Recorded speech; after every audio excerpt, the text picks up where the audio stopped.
guys, hope you all are well and I welcome you all to Learn with Diamond Door.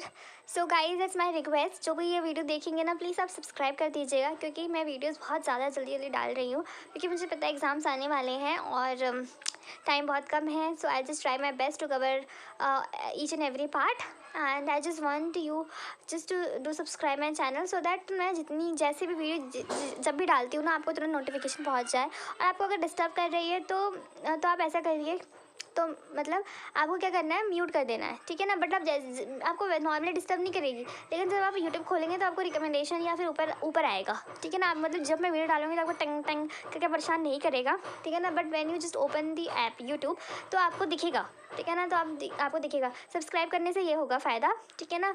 And it's just my request and because I really work hard for you guys and and आपको पता ही है कि हम लोग एक case study का series follow कर रहे हैं, ठीक है, which is related to the chapter 10 of business studies class 12, है ना. तो आपको कोई भी डाउट होगा तो फिर आप कमेंट करिएगा, मैं सॉल्व करने की पूरी कोशिश करूँगी. तो now let's start and begin with the next case study. तो इसने क्या बोला, director of the company want to modernise its plant and machinery by making a public issue of a share.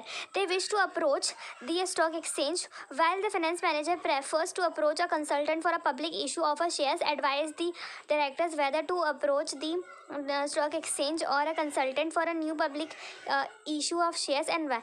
They can also advise them about the different methods which company में adopt for the new public issue of shares. तो क्या बोल रहा है, समझ आ रहा है हमको? हाँ, सब अब तो समझ में आ जाना चाहिए ना.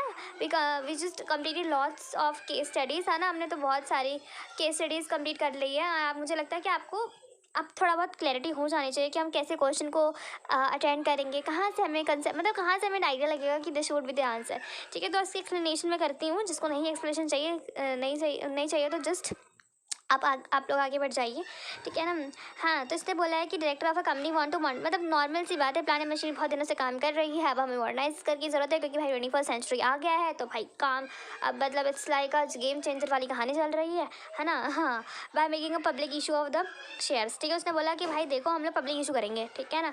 They wish to approach the stock market वाले finance manager prefer to approach a consultant for the new public issue. उसने बोला भाई देखो तुम्हारे बस की है नहीं, ठीक है, तुम कंसल्टेंट को हायर करो और वो बताएगा कैसे कैसे क्या करना है. Advise the director under the approach the stock exchange और a consultant for the new public issue share and buy. इसने बोला है कि आपको बताना है, एडवाइस करना कंसल्टेंट को वेदर टू अप्रोच कि मतलब किसको करे, वो स्टॉक एक्सचेंज को करे या फिर कंसल्टेंट को करे, ठीक है. दोनों में से किसको वो जाए क्योंकि पब्लिक इशू तो दोनों जगह से होता है ना.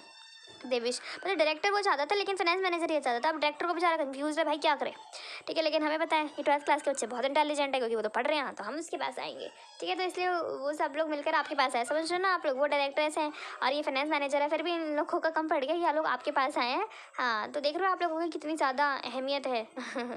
ठीक है ना. Also advise them but different, मतलब आपको एडवाइस करना है but about the different method. मतलब देखो ये एक क्वेश्चन है, फिर यहाँ से एक क्वेश्चन और पूछ रहे हैं, ठीक है ना, ऑल्सो से. और ये मुझे लगता है बहुत सारे बच्चे छोड़ देते हैं, ये तो हमने देखा ही नहीं, ये तो हमें लगा कि ऐसी सजावटी के लिए दे रखा है ना. बड़ा बड़ा क्वेश्चन थोड़ा अच्छे लगते हैं. नहीं गाइज नहीं, आपको बहुत अच्छे से क्वेश्चन पढ़ना है, ठीक है ना. बहुत अच्छे से एकदम एकदम मतलब एकदम, क्योंकि आपकी बहुत टाइम की मेहनत होती है ना ये. तो इसमें क्या बोला, also advice them about the different method which company में अडॉप्ट फॉर द न्यूज़. मतलब आपको बस वही मेथड बताने आईपीओ की. मैंने कहा ही था मेथड आपको रट के पी लेना, मतलब सुबह शाम आपको पीना है दूध के साथ, ठीक है ना, ताकि आपको दिमाग के अंदर घुस जाए, राइट. तो company should approach the consultant for the new issue of the shares. जो कंपनी है ना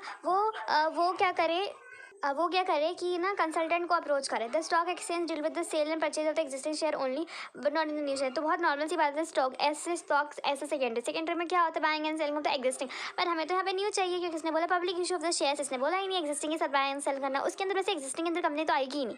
कंपनी रोल तभी आएगा जब हमारे पास न्यू हो, ठीक है ना. तो वही बोल रहे हैं इसके अंदर कि कंपनी को डायरेक्टर को कहाँ जाना चाहिए, कंसल्टेंट के पास जाना चाहिए रेदर देन स्टॉक एक्सचेंज के साथ.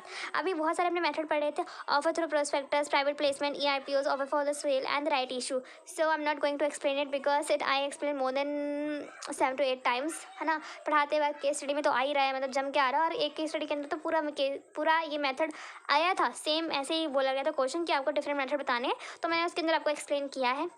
ठीक है ना। और I really don't want waste time of the others. तो आपको क्या करना है, बस आपको प्रीवियस वीडियोस में जाना है, सर्च करना है और बस फाइंड योर आंसर, आपको आपका आंसर मिल जाएगा। राइट, बहुत ईजी प्रोसेस है ना, कि नहीं है ना। और वैसे भी you are in the 21st century, जहाँ पे मतलब everything is possible, right guys. So this is all about the today's case study and now will going to meet in another video with the new case study. So this is all about this video, and I hope you like the video, and if you have any doubt then do comment below, do like, share, subscribe guys, and I'm very thankful to you. Bye bye, take care.